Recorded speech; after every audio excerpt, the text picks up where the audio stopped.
Welcome back to Hyperstamper channel. It's Laura and I have another lovely antique vintage junk journal to show you. This one, I kind of stepped out of my comfort zone on this one and did something that I saw online, similar to this style, but I've switched it up to make it kind of whatever I ended up with. I am using a vintage book here, and I'll show you the inside pages for that. I added a little removable vintage chain here, and the base of the cover here and inside is a page out of the Gardener's Flower book. And this is a vintage book that I am in love with because the images are just to die for. And it's on this beautiful vintage paper. It's my favorite kind of paper. It's got a really nice texture, almost velvety.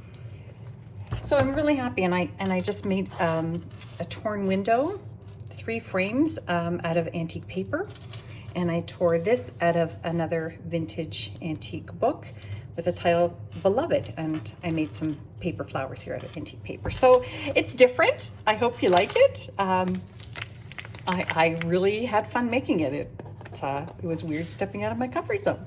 So inside I made a pocket out of the wraparound from that page and put in a vintage wildflower page out of an English wildflower book.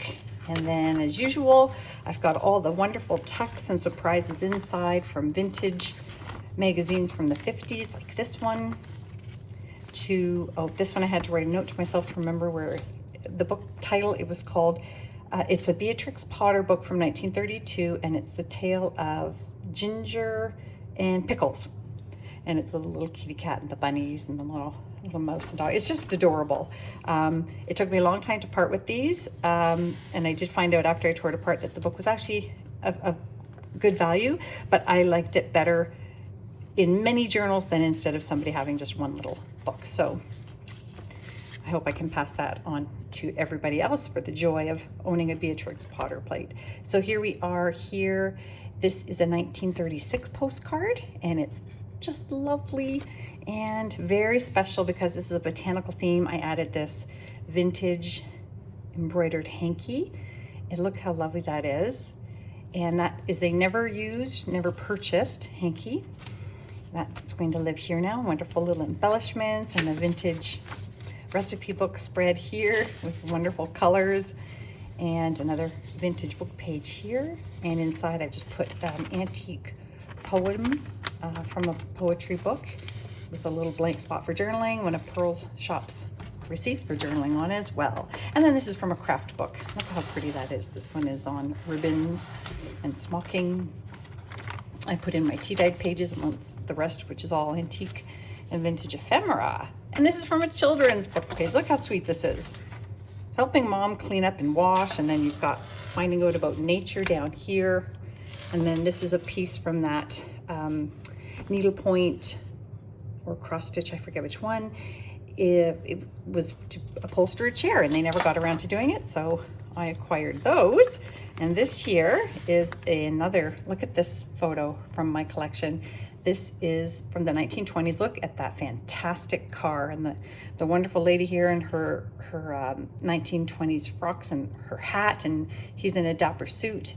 It's just fantastic. The windshield, everything about this photo screams wonderful, just wonderful. And over here on this side is a pocket made out of antique paper with wonderful embellishments down here, and a vintage wine label and a vintage playing card.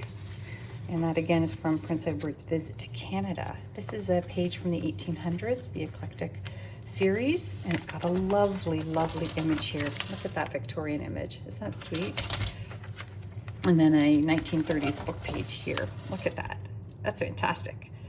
With the elves running out from the tree underneath. That's so sweet. I put in a little miniature booklet on this pocket here.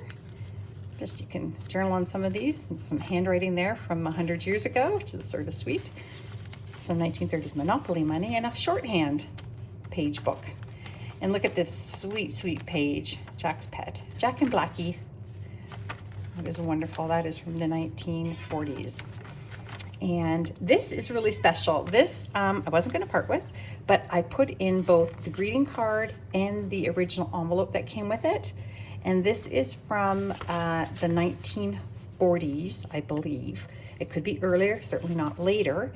And it was made in Canada, so it's one of those lovely peekaboo cards that they were famous for in that day. And it's a Mother's Day card, so you can keep it, you can share it, reuse it. It's just very, very special, and it fits in this antique page pocket lovely. And then this is a page from the 1890s Demarest Family Magazine. These wonderful portraits of women, 5 different portraits here, and it's just fabulous. And there's a little dog image back here from the Stories of Dogs book, which is now sold. Just some recipes that this one fell out of a book. I like to keep those when they fall out of books, surprisingly. And another vintage recipe page here that I've tucked in amongst these antique pages. And another one of these wonderful accounting ledger books. And I believe this one is from the 20s. Just another little flip here so you can journal on that. That was from the book Cordelia, also sold that one. And just the top of an antique book page here that said notes. So I put it up here. So you could write your notes there. And you have some space here to do some collaging or artwork, some tea-dye pages that I've added and stamped. Another wonderful hard page here if you want to add to that as well. And this just was from an 1800s stereoscope, the double photos, but it did get torn. So it's just really pretty, so I thought I'd add it. It's more hilarious than pretty. Look at this. It's a police officer down by the beach. And then I made a vintage tag out of antique paper here. And the pocket is also out of antique paper. Another wonderful children's book page. I really went all out. I love children's book illustrations, as you know, if you follow me. And these wonderful Paris Almanac pages from, this one's from 1938 in October. Look at this mama bird and her babies. That's sweet. Oh my gosh. And this is a vintage map that has Paris, France on it. So that's kind of cool. Another 1920s blank ledger page for your journaling pleasure. And just a little tiny journaling spot here on another French page.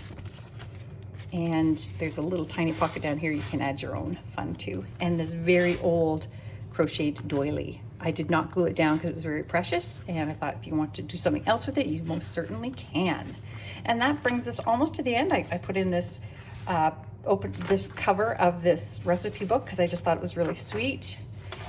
And if you like this, go to etsy.com/shop/hyperstamper, and you can purchase this before somebody else does and subscribe so you can see them first. Thanks.